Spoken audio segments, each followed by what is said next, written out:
The day before my wedding should have been one of the happiest days of my life. I should have been preparing to marry the love of my life, surrounded by joy and anticipation. Instead, my world came crashing down in a way I never could have imagined. The man I trusted, my own cousin, violated that trust in the worst possible way. And in that single moment, everything changed. My wedding, my family, my future, they all became a blur of pain and betrayal that I would carry with me for years to come. This is the story of how I survived a betrayal that nearly destroyed me. It's about finding strength in the darkest moments and reclaiming your life after it's been stolen from you. It's about the journey from victim to survivor, from silence to speaking out, from darkness to light. I was 25 years old, young and full of hope. I had found the man I wanted to spend the rest of my life with. We had planned everything together, from the flowers to the music, from the guest list to our honeymoon destination. Every detail was perfect, or so I thought. But life has a way of shattering our illusions when we least expect it. My cousin James had been part of my life since childhood. We grew up in the same neighborhood, attended the same family gatherings, shared the same memories of summer barbecues and holiday celebrations. He was just another face in the crowd of relatives, someone I never paid much attention to, someone I never thought could hurt me. How wrong I was. The night before my wedding, there was a small gathering at his house. Family members had come from out of town, and it seemed natural to get together one last time before the big day. I remember feeling a mix of excitement and nervousness, the kind of butterflies every bride feels. But there was something else, too, a strange uneasiness I couldn't quite place. Looking back now, I wonder if some part of me sensed the danger that was lurking just beneath the surface of that ordinary family gathering. As I sat there, surrounded by cousins and aunts and uncles, all wishing me well and sharing their marriage advice, I felt like I was exactly where I belonged. These were my people, my family, my support system. Tomorrow, I would be starting a new chapter of my life. But tonight, I was still just Sarah, the girl they had watched grow up, the young woman they were sending off into married life with their blessings and good wishes. But families can harbor dark secrets. Behind the smiles and the laughter, behind the facade of normalcy, predators can hide in plain sight. They count on our trust, our assumption that family means safety, that blood relations come with built-in protection. They use our guard being down as their opportunity, and that's exactly what happened to me. The story I'm about to share is not easy to tell. Even now, decades later, with gray hair and grandchildren of my own, I still feel the weight of that night. But I've learned that silence only gives power to those who hurt us. Speaking out, sharing our truth, that's how we take back control. That's how we heal. And that's how we help others who might be suffering in silence, thinking they're alone, thinking they're to blame for what someone else did to them. This is my story, but it's also the story of countless others who have been violated by someone they trusted. It's for every person who has had to smile through their pain, who has had to pretend everything is fine when inside they're falling apart. It's for those who have found the courage to speak up and those who are still searching for their voice. You are not alone. You are not to blame. And you are stronger than you know. So here I am, an old woman now, finally ready to break the silence that I've carried for so many years. My hands may be wrinkled and my voice may tremble, but my resolve is stronger than ever. I've decided that my story needs to be told, not for sympathy or pity, but for understanding and awareness. Too many people suffer in silence, too many victims blame themselves, too many predators go unpunished because we're too afraid or ashamed to speak up. I've spent years in therapy, years working through the trauma, years learning to forgive myself for something that was never my fault in the first place. I've learned that healing isn't linear, that some days are harder than others, that triggers can appear when you least expect them. But I've also learned that we are not defined by what happens to us. We are defined by how we choose to move forward, by the love we give and receive, by the strength we find within ourselves when we think we have none left. My children and grandchildren know me as a strong woman, someone who always stands up for what's right, someone who taught them to use their voice and never let anyone make them feel small. They don't know the full story of how I became that woman. They don't know about the night that nearly broke me, about the years of silent suffering, about the journey I had to take to become the grandmother they know and love today. But perhaps it's time they knew. Perhaps it's time everyone knew. This story begins on what should have been a night of celebration and ends with a lifetime of learning to live with trauma. But it's also a story of resilience, of finding light in the darkness, of choosing hope over despair. It's about the power of speaking your truth, even when your voice shakes, even when people might not believe you, even when it feels like the words might choke you. So I invite you to listen, really listen, not just to my words, but to what lies beneath them. Listen for the pain that shaped me, the courage that saved me, and the love that ultimately healed me. This is my story, my truth, my journey from that terrible night before my wedding to this moment, sitting here as a grandmother who has learned that survival is not just about making it through. It's about finding a way to truly live again. I remember waking up that morning with butterflies in my stomach. Tomorrow was the day. Tomorrow I would walk down the aisle in my mother's wedding dress, altered to fit my smaller frame. Tomorrow I would say I do to Michael, the man who had captured my heart 3 years earlier at a church social. Tomorrow my life as a married woman would begin. But first, I had to get through today, and today was packed with last-minute preparations and family obligations. The morning started like any other. I made myself a cup of coffee, black with 2 sugars, just the way I liked it. I sat at my small kitchen table in the apartment I shared with my roommate Jennifer, going over my checklist one more time. The flowers were confirmed, the church was decorated, the reception hall was ready. My dress was hanging in my childhood bedroom at my parents' house, where I would spend my last night as a single woman. Everything was falling into place. Jennifer bustled around the kitchen, more excited than I was, if that was even possible. She kept talking about how beautiful everything would be, how Michael would probably cry when he saw me walking down the aisle, how this was the beginning of my happily ever after. I smiled and nodded, sipping my coffee and trying to calm my nerves. I wasn't nervous about marrying Michael. I was nervous about everything going perfectly, about not tripping on my dress, about remembering my vows, the normal things every bride worries about. By 10 o'clock, I was at my parents' house. My mother was in full wedding mode, directing everyone like a general commanding troops. My bridesmaids arrived one by one, each carrying their powder blue dresses and matching shoes. The house was filled with laughter and chatter, the excited energy that comes before a big celebration. My younger sister Maria was practicing her reading for the ceremony, stumbling over some of the biblical passages, but determined to get them right. The hairdresser arrived at noon, setting up her station in the living room. One by one, we sat in her chair, getting our hair pinned and curled and sprayed into submission. I was scheduled to go last, saving the bride's hairdo for the morning of the wedding itself. But she wanted to do a practice run, to make sure we both knew exactly what we wanted. As she worked, twisting sections of my long brown hair into an elegant updo, I watched my reflection in the mirror and tried to see myself as a wife. My father kept popping in and out, looking uncomfortable with all the feminine energy in the house. He would pat my shoulder, tell me I looked beautiful, then retreat to his study. I knew he was emotional about giving me away, though he would never admit it. He had always been protective of his girls, and the thought of entrusting me to another man, even one he liked as much as Michael, was difficult for him. Around 3 o'clock, my aunt called to remind me about the family gathering at James's house that evening. James, my cousin, who was 5 years older than me, had recently moved into a new place and wanted to host the out-of-town relatives who had come for the wedding. It seemed like a nice gesture, a way to give everyone a chance to catch up before the craziness of the wedding day. I didn't particularly want to go. I wanted to spend the evening quietly with my parents and sister, maybe have a glass of wine and get to bed early. But family obligations are family obligations, and I knew it would be rude not to make an appearance. I spent the rest of the afternoon going through the motions of a bride-to-be. I packed an overnight bag for the honeymoon, double-checked that Michael had the rings, confirmed with the photographer about the timeline for tomorrow. My bridesmaids and I painted our nails a soft pink color that would complement our bouquets.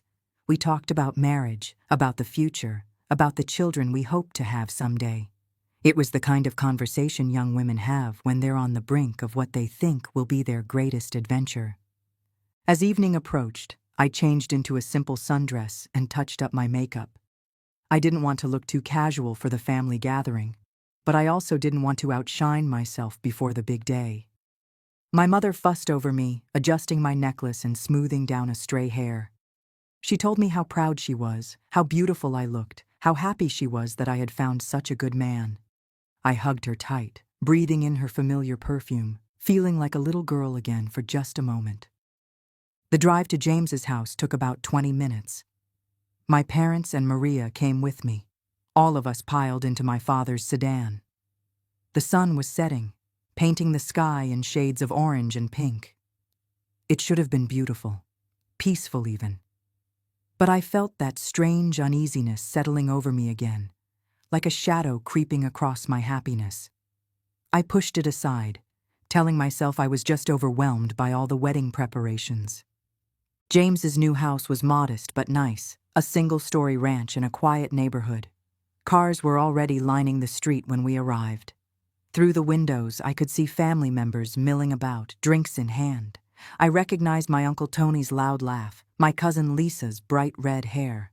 These were my people, the clan I had grown up with, the extended family that had shaped my childhood with Sunday dinners and holiday gatherings. We walked into a chorus of greetings. Aunts kissed my cheeks and told me I was glowing. Uncles made jokes about Michael being a lucky man. Cousins asked if I was nervous, if I had cold feet, if I was sure I wanted to go through with it. I laughed and answered their questions, playing the part of the excited bride. And I was excited. But that uneasiness lingered, like a stone in my shoe that I couldn't shake out. James appeared from the kitchen, playing the gracious host. He handed my father a beer and offered my mother a glass of wine.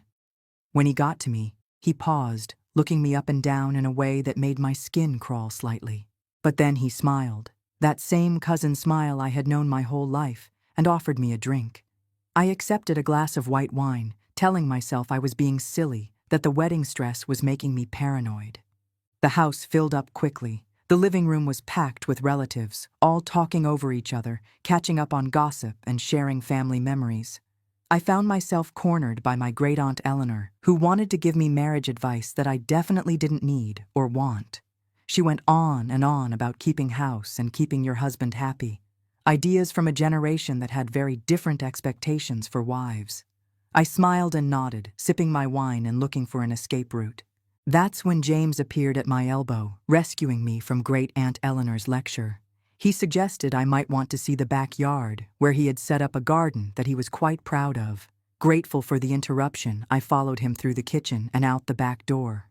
The yard was nice, with neat flower beds and a small vegetable garden. But something about being alone with him made that uneasiness flare up stronger than before. Looking back now, I wonder if I knew. If some primitive part of my brain recognized the danger before my conscious mind could process it. But I had been taught to be polite, to trust family, to not make scenes or cause problems. So I stood there in that backyard, making small talk about tomato plants and rose bushes, while every instinct screamed at me to go back inside. The backyard was quiet compared to the noise inside the house. I could hear the muffled sounds of conversation and laughter through the windows. But out here it was just James and me and the growing darkness. He was pointing out different plants, talking about his plans for expanding the garden next spring. I nodded along, making appropriate comments, but my mind was already back inside with my family. I was thinking about finding Michael later, hearing his voice before bed, getting that last reassurance that tomorrow would be perfect. James moved closer as he talked, gesturing toward a corner of the yard where he planned to build a greenhouse. I took a small step back, maintaining what I thought was a polite distance. But he closed the gap again, and this time his hand brushed against my arm. It wasn't accidental. The touch lingered too long, his fingers trailing down to my wrist in a way that made my stomach turn. I pulled my arm away and wrapped it around myself, suddenly feeling cold despite the warm evening air. I made some comment about needing to get back inside, that my mother would be looking for me. But James wasn't listening. He had this look in his eyes that I had never seen before. Or maybe I had seen it, but never recognized it for what it was. It was hungry, and calculating, like a predator that had cornered its prey. He said my name softly, too softly, and reached out to touch my face. I jerked back, my heart starting to pound. This wasn't right. This wasn't the cousin I had known since childhood. This was something else, someone else, and I needed to get away from him right now. I turned toward the house, but he grabbed my wrist, his grip firm and insistent. The next few minutes happened in a blur that even now, all these years later, I struggle to piece together clearly. He pulled me toward him, his other hand going to my waist. I tried to push him away, but he was stronger than me, and I was frozen by shock and disbelief. This couldn't be happening. Not here, not now, not with my family just inside the house, not with my wedding tomorrow. I said no. I know I said no, multiple times, but the words seemed to get lost in the space between us. He pressed me against the side of the house, in a shadowy corner where the porch light didn't reach.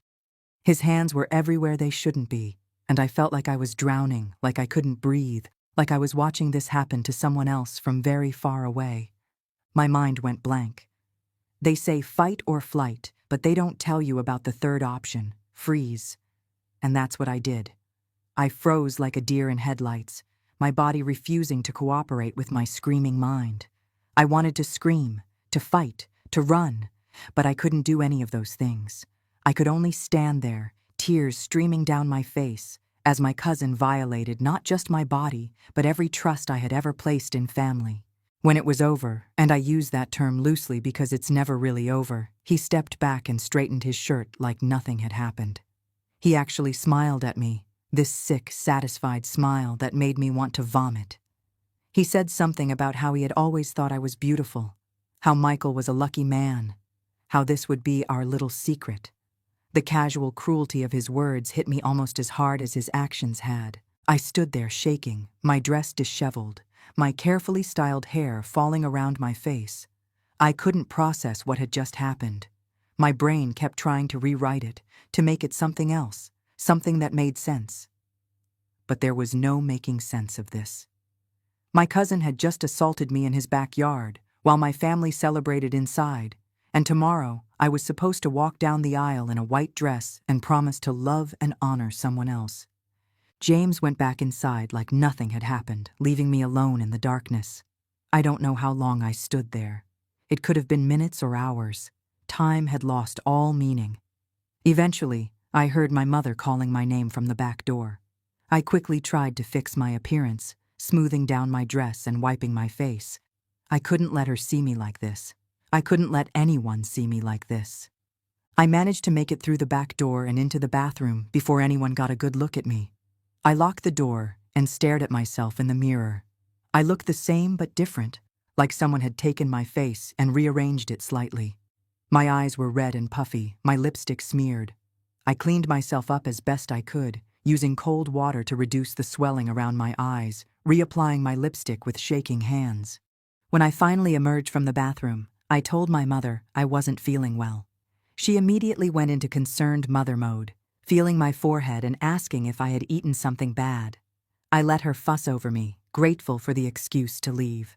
My father gathered Maria and our things, and soon we were in the car heading home.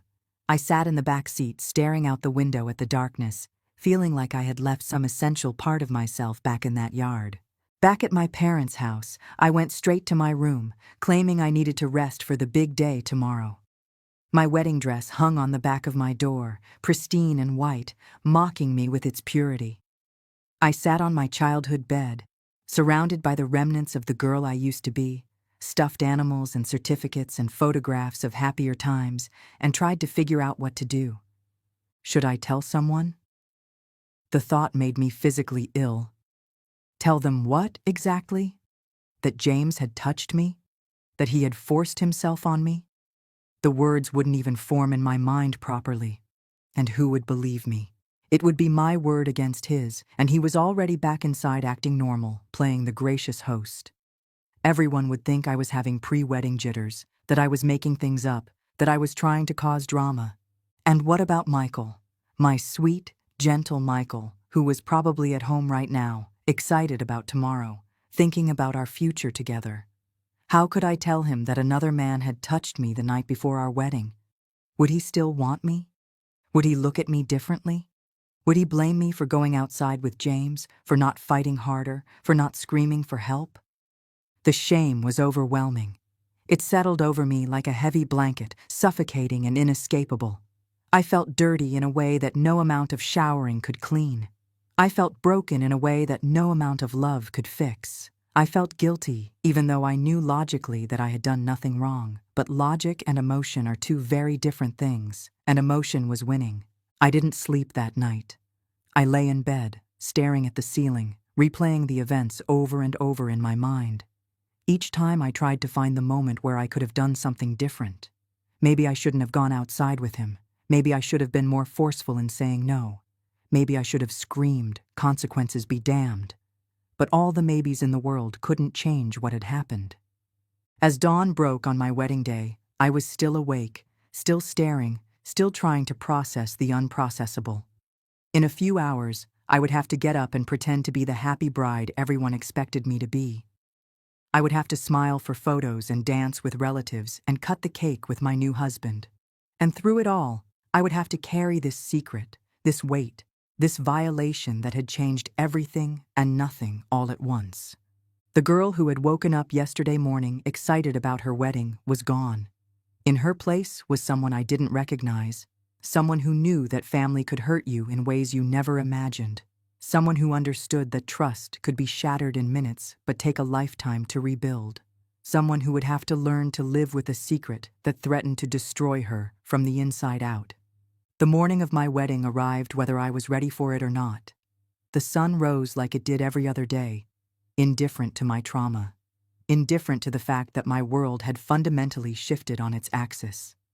My mother knocked on my door at 7 o'clock sharp, bustling in with a tray of tea and toast, her face glowing with excitement.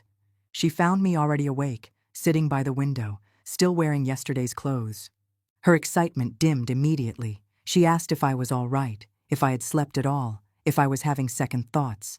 I manufactured a smile and told her I was just nervous, that I had been too excited to sleep. The lie came so easily it scared me. She accepted it readily, launching into mother of the bride mode, talking about the schedule for the morning, reminding me that the hairdresser would arrive at 9, that the photographer wanted to start taking pictures by 11. I went through the motions of getting ready like a robot programmed to perform specific tasks. Shower, dry hair, apply the foundation that would hide the dark circles under my eyes. Let the hairdresser pin and curl and spray. Smile when the bridesmaids arrived. All giggles and champagne at 10 in the morning. Accept their compliments about how beautiful I looked, how radiant, how perfect everything was going to be.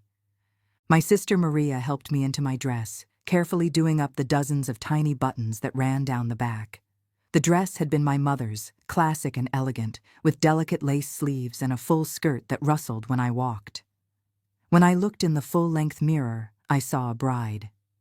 Picture perfect, ready for her big day. But behind the mascara and lipstick, behind the veil and the smile, I was screaming. The photographer arrived and began orchestrating posed shots, me with my mother, me with my father, me with each bridesmaid, me looking pensively out the window, the classic bridal portrait. Click, click, click went the camera, capturing moments that looked joyful but felt hollow. I wondered if anyone would look at these photos years later and see the truth hiding behind my eyes. My father came to collect me when it was time to leave for the church. He paused in the doorway of my room, his eyes suspiciously shiny. He told me I looked beautiful, that he was proud of me, that he hoped Michael knew how lucky he was. Then he asked me quietly if I was sure about this, if I was truly happy. For a moment, just a moment, I almost told him everything. The words were right there, pressing against my teeth, begging to be released. But then I thought about the consequences, the disruption, the shame, and I swallowed them back down. The church was a blur of flowers and faces. The pews were packed with family and friends, all turned to watch me walk down the aisle. The organ played the traditional wedding march, each note feeling like a step closer to a life I was no longer sure I wanted. But I kept walking, one foot in front of the other, my father's arm steady under my hand. Michael was waiting at the altar, looking handsome in his black tuxedo, his face breaking into a huge smile when he saw me. For a moment, looking at him, I felt a flicker of the joy I should have been feeling. This was Michael, my Michael, who brought me flowers every Friday and slow danced with me in the kitchen while dinner cooked. Michael, who made me laugh, who held me when I cried, who had promised to love me forever. Maybe, I thought desperately, maybe his love could be enough to wash away what had happened. The ceremony proceeded according to script. We exchanged rings, we said our vows. I promised to love, honor, and cherish, till death do us part. When the minister pronounced us husband and wife, and told Michael he could kiss his bride, I closed my eyes and tried to be present in that moment, to let it be pure and untainted. But even as Michael's lips met mine, gentle and loving, all I could think about was James forcing his mouth on mine, the taste of alcohol and violence. The reception was held at a local hotel ballroom, decorated with white roses and twinkling lights. I smiled until my cheeks hurt, accepted congratulations from what felt like hundreds of people, danced the first dance with my new husband while everyone watched and took pictures. I even danced with my father, who whispered that he loved me and that I would always be his little girl. The words made me want to cry, but I held it together. I had become an expert at holding it together in the span of less than 24 hours. James was there, of course. He had to be. He was family. He sat at a table with other cousins, laughing and drinking, acting like nothing had happened. When he came through the receiving line, he kissed my cheek and congratulated me, his lips burning my skin like acid. He shook Michael's hand and made some joke about taking good care of me. I wanted to scream, to point at him and tell everyone what he had done, but I just smiled and thanked him, playing my part in this twisted performance. The worst part was during the family photos. The photographer wanted a picture of all the cousins together, a big group shot for posterity. I had to stand next to James, had to feel his presence like a dark shadow beside me. He put his arm around my shoulders for the photo, brotherly and casual, and I had to let him. I had to smile and pretend that his touch didn't make my skin crawl, that his proximity didn't make me want to run screaming from my own wedding. As the reception wore on, the weight of my silence grew heavier. Every congratulation felt like a lie. Every toast to our happiness felt like a mockery. I was a fraud in a white dress, pretending to be a happy bride when inside I was shattered glass, held together by sheer force of will. The champagne tasted like tears. The wedding cake was sawdust in my mouth. The music was too loud, the lights too bright, everything too much and not enough all at once. Michael noticed something was wrong. How could he not? He kept asking if I was okay, if I was tired, if I needed a break. I blamed it on the stress of the day, the early morning, the excitement. He was so understanding, so concerned, so gentle. It made me feel worse. Here was this good man who loved me, who had just promised to spend his life with me, and I was already keeping secrets from him, already building walls between us that he didn't even know existed. The tradition of the bride and groom leaving the reception early to start their honeymoon felt like a reprieve. We were spending our wedding night at a romantic bed and breakfast before flying to Hawaii the next day. As we drove away from the hotel, tin cans rattling behind the car and "just married" written on the back window, I thought maybe I could leave it all behind. Maybe I could pretend it never happened. Maybe I could be the wife Michael deserved. But trauma doesn't respect geographical boundaries. It doesn't care about new beginnings or fresh starts. It follows you everywhere, a constant companion you never asked for. That night, in the beautiful room with rose petals on the bed and champagne chilling in a bucket, I couldn't let my new husband touch me. When he reached for me, gentle and loving and expecting his wedding night, I flinched. I made excuses about being tired, about needing time to adjust to being married. He was understanding, of course he was, but I saw the hurt and confusion in his eyes. I lay awake beside him that night, listening to his peaceful breathing, and realized that my silence was going to destroy us. But the alternative, telling him the truth, felt impossible. How could I explain that his bride had been violated the night before their wedding? How could I make him understand that it wasn't his touch I was rejecting, but the memory of another's? How could I ask him to start our marriage with such a burden? So I chose silence.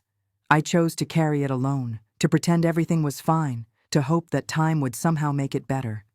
I chose to protect everyone else from the truth while it ate me alive from the inside. It was the first of many times I would choose silence over truth, protection over honesty, their comfort over my healing. And each time I made that choice, the silence grew stronger and I grew weaker until I could barely remember who I had been before that night in the garden. The honeymoon in Hawaii was supposed to be paradise. 7 days of sun, sand, and starting our new life together. Michael had saved for months to afford it, wanting everything to be perfect for his new bride. And on the surface, it was perfect. We stayed at a beautiful resort in Maui, with a room that overlooked the ocean. We went snorkeling and saw sea turtles. We ate fresh pineapple and drank Mai Tais at sunset. We took hundreds of photos that would later fill our wedding album, smiling and embracing against tropical backdrops. But paradise is a state of mind, not a location, and my mind was trapped in that dark corner of James's backyard. Every time Michael tried to be intimate with me, I froze. Every time he touched me, even innocently, I had to fight the urge to pull away. I made excuse after excuse. I wasn't feeling well. The sun had made me tired. The food wasn't agreeing with me. I had my period, even though I didn't. Michael was patient and understanding, but I could see the worry growing in his eyes. By the time we returned home, a chasm had opened between us that he didn't understand and I couldn't explain. We moved into our little apartment, unpacked our wedding gifts, sent out thank you cards, did all the things newlyweds were supposed to do. But we weren't really newlyweds. We were two people sharing a space, one confused and hurt, the other drowning in a secret that grew heavier by the day. I threw myself into being the perfect wife, as if I could make up for my failures in the bedroom by excelling everywhere else. I cooked elaborate dinners. I kept the apartment spotlessly clean. I ironed Michael's shirts and packed his lunches and greeted him at the door each evening with a smile that never quite reached my eyes. I played the part so well that sometimes I almost convinced myself everything was normal. But at night, when Michael would reach for me, the facade crumbled. I became an expert at avoidance, at being conveniently asleep, at having headaches and stomach aches and every other ache that could serve as a barrier between us. Michael tried to talk to me about it, gently at first, then with growing frustration. Was it him? Had he done something wrong? Didn't I find him attractive anymore? Each question was a knife to my heart because the answer was no. It wasn't him. He'd done nothing wrong, and I loved him desperately, but I couldn't tell him that. I couldn't tell him anything. 3 months after the wedding, I saw James at a family barbecue. My stomach lurched when I spotted him across my aunt's backyard, flipping burgers and laughing with my uncle, like he was just a normal person and not the monster who haunted my nightmares. I tried to leave immediately, claiming I wasn't feeling well, but Michael insisted we stay. He couldn't understand why I would want to miss a family gathering, especially when we'd already driven all the way there. I spent the entire afternoon in a state of hypervigilance, always aware of where James was, always making sure to keep distance between us. But he cornered me eventually, when I was alone in the kitchen getting more ice. He came up behind me, too close, and whispered that I looked good, that marriage seemed to agree with me. His breath on my neck made me drop the ice tray, cubes scattering across the floor. I fled the kitchen, leaving the mess behind, and locked myself in the bathroom until Michael came looking for me. That night was my first panic attack, though I didn't know what to call it at the time. I couldn't breathe. My chest felt like it was being crushed. My heart raced so fast I thought I was having a heart attack. Michael wanted to take me to the emergency room, but I begged him not to, terrified that somehow the doctors would know, that they would see the truth written on my body like a scarlet letter. He held me while I sobbed and shook, completely bewildered by what was happening to his wife. The panic attacks became more frequent after that. The trigger could be anything. A cologne that smelled similar to what James had worn. A song that had played at the family gathering. Someone touching me unexpectedly. Sometimes there was no trigger at all, just a sudden overwhelming wave of terror that left me gasping for air. Michael researched anxiety disorders and suggested I see a doctor, but I refused. Doctors asked questions. Doctors wanted to know why, and I couldn't tell anyone why. 6 months into our marriage, Michael gave me an ultimatum. Either I got help or he was leaving. He said it with tears in his eyes, his voice breaking. He loved me, he said, but he couldn't watch me suffer like this anymore. He couldn't live with a wife who flinched when he touched her, who had panic attacks at family gatherings, who was clearly in pain but wouldn't tell him why. He deserved better than that, he said, and he was right. He did deserve better. That night, I came closer to telling him than I ever had before. I sat on our bed, watching him pace back and forth, and the words bubbled up in my throat like lava. But then I imagined his face when I told him. I imagined the disgust, the anger, the blame. Would he think I had led James on? Would he wonder why I hadn't fought harder? Would he be able to look at me the same way, knowing another man had touched what was supposed to be his? The fear of his reaction kept me silent, even as I watched our marriage crumbling before my eyes. Instead of telling Michael, I told him I would get help. I made an appointment with a doctor, got a prescription for anxiety medication, and started seeing a therapist. But I couldn't tell her the truth either. I talked around it, mentioning stress from the wedding, adjustment issues in marriage, general anxiety about life changes. She was kind and tried to help, but how could she, when I wouldn't give her the most important piece of the puzzle? The medication helped with the panic attacks, but did nothing for the underlying trauma. I became functional but numb, going through the motions of life without really feeling anything. Michael noticed the change and wasn't sure if it was better or worse. At least I wasn't having panic attacks anymore, but I was also like a ghost haunting our apartment, present but not really there. A year after our wedding, we attended another family event, a birthday party for my grandmother. I had successfully avoided any gathering where James might be present, but I couldn't miss my grandmother's 90th birthday. I took extra anxiety medication before we left, hoping it would be enough to get me through. It wasn't. James was there with a new girlfriend, a pretty blonde woman who had no idea what kind of man she was with. Watching him with her, seeing him touch her casually, possessively, made me physically ill. I excused myself and barely made it to the bathroom before vomiting. When I came out, shaky and pale, James was waiting in the hallway. He blocked my path, that same predatory smile on his face. He said he'd been thinking about me, about that night before my wedding. He said it like it was a fond memory, something we'd shared rather than something he'd taken. I tried to push past him, but he grabbed my arm, his fingers digging into the same spot he'd gripped that night. And something inside me finally snapped. I screamed. Not a quiet, polite sound, but a full-throated, primal scream that brought people running.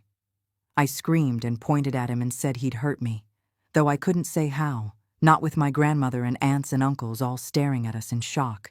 James immediately let go, his face a mask of confusion and concern, asking what was wrong with me. Was I having another one of my episodes? That's when I realized the true insidiousness of my silence. By keeping quiet for so long, by letting everyone see me as the anxious, troubled one while James remained the golden boy, I had set myself up to be disbelieved. Who would believe the girl who had panic attacks and took anxiety medication over the cousin who had never shown any signs of being anything other than a stand-up guy? Michael took me home, mortified by my outburst. My phone rang constantly with family members checking on me, asking what had happened, suggesting maybe I needed different medication or a better therapist. Not one person asked if James had actually hurt me. Not one person considered that my scream might have been justified. They all assumed it was just crazy Sarah having another breakdown. That night, I reached my breaking point. I couldn't live like this anymore. I couldn't keep pretending, keep suffering in silence, keep letting James walk free while I remained imprisoned by what he'd done. Something had to change, or I was going to lose everything, my marriage, my sanity, maybe even my life. The girl who had walked down the aisle a year ago was gone, destroyed by silence and secrets. If I wanted to survive, I had to find a way to speak my truth, no matter how much it hurt or who refused to believe me. The morning after my breakdown at grandmother's party, I woke up with a strange sense of clarity. The sun was streaming through our bedroom window, and Michael had already left for work, unable or unwilling to face another difficult conversation. I lay there in our empty bed, staring at the ceiling, and made a decision. I couldn't keep living this half-life, this existence where I was neither fully present nor fully gone. Something had to change, and it had to start with the truth. I called in sick to work and spent the morning sitting at our kitchen table with a cup of coffee that grew cold as I tried to find the words. How do you tell someone about the worst thing that ever happened to you? How do you explain something that you've kept buried for so long that it's become part of your foundation, twisted and painful but somehow holding you up? I wrote and rewrote, crossed out and started over, until finally I just let the words flow without trying to make them perfect. When Michael came home that evening, I was waiting for him with the letter. My hands shook as I handed it to him, and I couldn't meet his eyes. I told him to read it, all of it, before saying anything. Then I went to our bedroom and closed the door, giving him space to process what I couldn't say out loud. I sat on our bed, knees drawn to my chest, and listened to the silence from the other room. It felt like hours before he knocked softly on the door. When I told him to come in, his face was wet with tears. He sat beside me on the bed, not touching, just present. The first words out of his mouth weren't what I expected. He said he was sorry. Sorry that it had happened to me. Sorry that I had carried it alone. Sorry that he hadn't been able to protect me from something that happened before he could have known to protect me. He didn't blame me. He didn't ask why I hadn't fought harder. He didn't turn away in disgust. He just cried with me for the girl I had been and the innocence that had been stolen. That night, we talked for hours. I told him everything I could remember, all the details I had tried so hard to forget. He asked careful questions, never pushing, just trying to understand. He asked why I hadn't told him sooner, and I tried to explain the shame, the fear, the voice in my head that said it was my fault. He held me while I talked, and for the first time since that night in the garden, I felt like I could breathe. Michael wanted me to go to the police, to press charges, to make James pay for what he had done. But I explained that it had been over a year, that there was no evidence, that it would be my word against his. The legal system wasn't kind to women like me, women who waited, women who couldn't prove their pain with physical evidence. But Michael's belief in me, his anger on my behalf, meant everything. I wasn't crazy. I wasn't overreacting. What happened to me was real and wrong, and I deserved justice even if the law couldn't provide it. The next step was finding a new therapist, one I could be honest with. Michael helped me research, finding someone who specialized in trauma and sexual assault. The first appointment was terrifying. I sat in her office, a comfortable room with soft lighting and tissues strategically placed, and told a stranger my deepest secret. She listened without judgment, validated my experience, and told me something that changed everything. She said that my reactions, the panic attacks, the inability to be intimate, the hypervigilance, they weren't signs of weakness or craziness. They were normal responses to trauma. My body and mind had been trying to protect me the only way they knew how. Therapy was hard work. There were sessions where I cried so hard I couldn't speak. Sessions where I felt angry at everyone, at James for hurting me, at my family for not seeing it, at myself for not speaking up sooner. Sessions where I wanted to quit because facing the trauma felt worse than burying it. But slowly, painfully, I began to heal. I learned that healing wasn't linear, that there would be good days and bad days, steps forward and steps back. But each small victory mattered. One of the hardest parts was deciding what to do about my family. My therapist helped me understand that I had choices. I could confront James directly. I could tell my family what had happened. I could cut off contact entirely, or I could find some middle ground that felt safe for me. There was no right answer, only what I could live with. I decided to start with my parents. If anyone deserved to know the truth, it was them. I invited them over for dinner, just the three of us. Maria was away at college. After we ate, I told them I had something important to share. The words came easier this time, perhaps because I had practice, perhaps because Michael was beside me, holding my hand. I watched my father's face go from confusion to horror to rage. I watched my mother crumble, blaming herself for not protecting me, for not seeing the signs. My father wanted to hunt James down immediately. It took both my mother and me to calm him down, to explain that violence wouldn't solve anything, wouldn't undo what had been done. My mother wanted to know why I hadn't told them sooner, and I could see the hurt in her eyes. I tried to explain. But how do you make a parent understand that you were trying to protect them too? That you didn't want to ruin their relationship with their nephew, didn't want to tear the family apart? They believed me, though. Without question, without doubt, they believed me. And that meant everything. My mother held me and cried and apologized for every family gathering she'd insisted I attend where James was present. My father promised that James would never be welcome in their home again. They asked what I needed from them, how they could support me. It was exactly the response I had needed but been too afraid to hope for. Word spread through the family like wildfire. Some believed me immediately and rallied around me with support.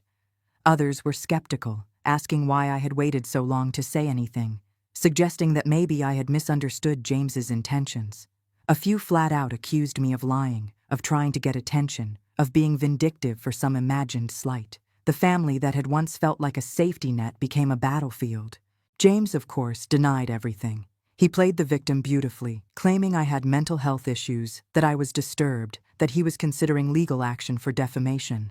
Some family members bought his act, choosing to believe the charming man they'd known for years over the woman who had been visibly struggling. It hurt, but my therapist had prepared me for this.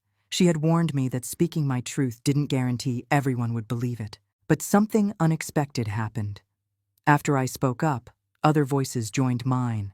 A cousin called me privately to say James had made her uncomfortable at family gatherings too, though he'd never gone as far with her. An aunt mentioned that she'd always thought there was something off about him. These whispers of support, these confirmations that I wasn't alone in seeing who James really was, helped more than I can express. Michael and I started rebuilding our marriage with honesty as our foundation. It wasn't easy. There were setbacks, moments when intimacy felt impossible, when the trauma felt too big to overcome. But we worked through it together, with patience and love and the help of both individual and couples therapy. Slowly, I learned to separate Michael's touch from the violence I had experienced. Slowly, we found our way back to each other. I also found support in unexpected places. A support group for survivors of sexual assault became my lifeline. Sitting in a circle with other women who understood, who had their own stories of survival, made me feel less alone. We shared our pain but also our strength, our setbacks but also our victories. Some were further along in their healing journey and gave me hope. Others were just beginning, and helping them helped me see how far I'd come. The decision to cut James out of my life completely was both difficult and liberating. I stopped attending any family events where he might be present. I blocked him on social media and changed my phone number when he tried to contact me. Some family members thought I was being dramatic, but I didn't care. My peace of mind, my safety, my healing were more important than keeping up appearances or maintaining family harmony. As I grew stronger, I also grew angry. Not the destructive kind of anger that eats you alive, but the righteous kind that demands change. I started volunteering at a crisis center, answering phones, and providing support to others who had experienced sexual assault. I shared my story when appropriate, letting other survivors know they weren't alone, that healing was possible, that speaking up was brave, even when it felt terrifying. Years passed. Michael and I had children, 2 beautiful daughters who grew up in a home where their voices mattered, where their boundaries were respected, where they knew they could tell us anything without fear of judgment or disbelief. I taught them to be strong, to trust their instincts, to speak up when something felt wrong. I raised them to be the kind of women who wouldn't suffer in silence the way I had. Looking back now, from the perspective of a grandmother with gray hair and laugh lines, I can see that speaking my truth was the hardest and best thing I ever did. It cost me some relationships, created rifts in the family that never fully healed. But it also freed me from the prison of silence I had built around myself. It allowed me to heal, to love and be loved, to live a full life instead of a half one. My story doesn't have a neat ending where justice was served and everyone lived happily ever after. James never faced legal consequences for what he did. Some family members still don't believe me. The trauma still visits sometimes, usually when I least expect it. But I survived. More than that, I thrived. I found my voice and used it not just to tell my own story, but to help others find theirs. And that, perhaps, is the greatest victory of all. 20 years have passed since that night in my cousin's backyard. 20 years of healing, growing, stumbling, and getting back up again. As I sit here now, watching my granddaughters play in my own backyard, I marvel at the journey that brought me to this moment of peace. The woman who once couldn't speak her truth now tells her story freely, not for sympathy, but to light the way for others still trapped in silence. The early years after disclosure were the hardest. Even with Michael's support and professional help, there were days when the weight of what happened threatened to pull me under. I remember one particularly difficult Christmas, about 3 years after I'd told my family. We were at my parents' house and someone accidentally mentioned James's name. Just his name, nothing more. But it sent me spiraling into a panic attack that ruined the entire gathering.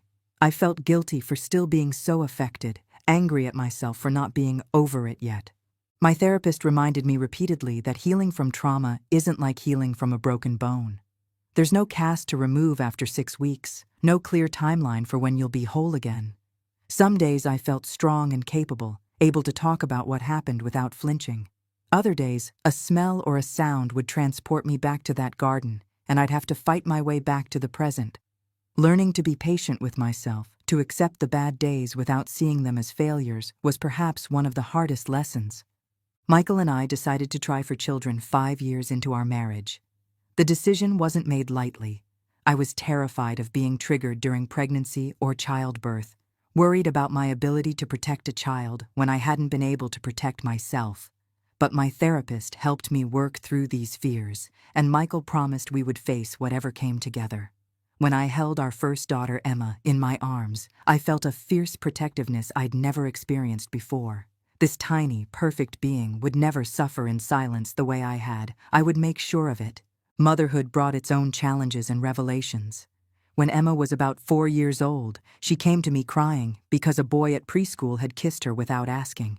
My initial reaction was visceral, protective rage that seemed disproportionate to a preschool incident.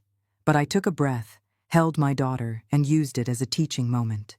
We talked about consent in age-appropriate terms, about how her body belonged to her, about how she should always tell a trusted adult if someone made her uncomfortable. It was the beginning of many such conversations. Our second daughter, Lily, was born 2 years later. Raising 2 girls while carrying my own trauma required constant vigilance against projecting my fears onto them. I wanted them to be careful, but not fearful, aware, but not paranoid. Michael and I worked hard to create a home where they felt safe to express themselves, to set boundaries, to speak up when something wasn't right. We taught them that secrets that made them feel bad weren't okay, that adults who asked them to keep uncomfortable secrets were not to be trusted. The extended family situation remained complicated for many years. Family gatherings split into 2 camps, those who supported me and those who maintained relationships with James. My grandmother's funeral, 10 years after my disclosure, was particularly painful. James attended, of course, and I had to make the choice between saying goodbye to a woman I loved and protecting my mental health. I chose to attend a private viewing instead, saying my goodbyes without the risk of encountering him. Some family members never came around. An uncle I'd been close to chose James's side and cut off contact with me entirely. A few cousins remained neutral, trying to maintain relationships with both of us, which felt like its own form of betrayal. But I also gained unexpected allies. One aunt became fiercely protective, making it clear that any family event she hosted would be a safe space for me, which meant James wasn't welcome. These divisions were painful, but they also showed me who truly valued my well-being over the appearance of family harmony. As my daughters grew, I faced the difficult decision of when and how to tell them about my experience. I didn't want to burden them with adult problems, but I also wanted them to understand why we didn't attend certain family gatherings, why some relatives were absent from their lives. With the help of a family therapist, we found age-appropriate ways to discuss it. We talked about how sometimes people we trust hurt us, how it's always okay to tell the truth even when it's hard, how Mommy had been hurt but had worked hard to heal. When Emma was 13, she came to me with her own disclosure. A teacher at school had been making comments that made her uncomfortable, standing too close, finding excuses to touch her shoulder or back. Because we had laid the groundwork of open communication, she knew she could tell me, knew I would believe her, and take action. We reported it to the school immediately, and an investigation revealed other students had similar experiences.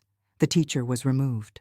Watching my daughter use her voice, seeing her trust that she would be heard and believed, was both heartbreaking and healing. My volunteer work at the crisis center became a significant part of my healing journey. Every survivor I spoke with, every story I heard, reinforced that what happened to me was not unique or isolated. The shame I had carried for so long began to dissipate as I realized how many of us there were, how systematic the silence was, how powerful speaking up could be. I eventually became a trainer, teaching new volunteers how to support survivors with empathy and without judgment. 15 years after my assault, I made the decision to speak publicly about my experience for the first time. A local organization was hosting an event for Sexual Assault Awareness Month, and they were looking for survivors willing to share their stories. The thought terrified me, but I felt called to do it. Standing at that podium, looking out at an audience of strangers, I told my story from beginning to end. My voice shook, but it didn't break. The response was overwhelming. People approached me afterward with their own stories, thanking me for giving them courage to speak. That first public speaking engagement led to others.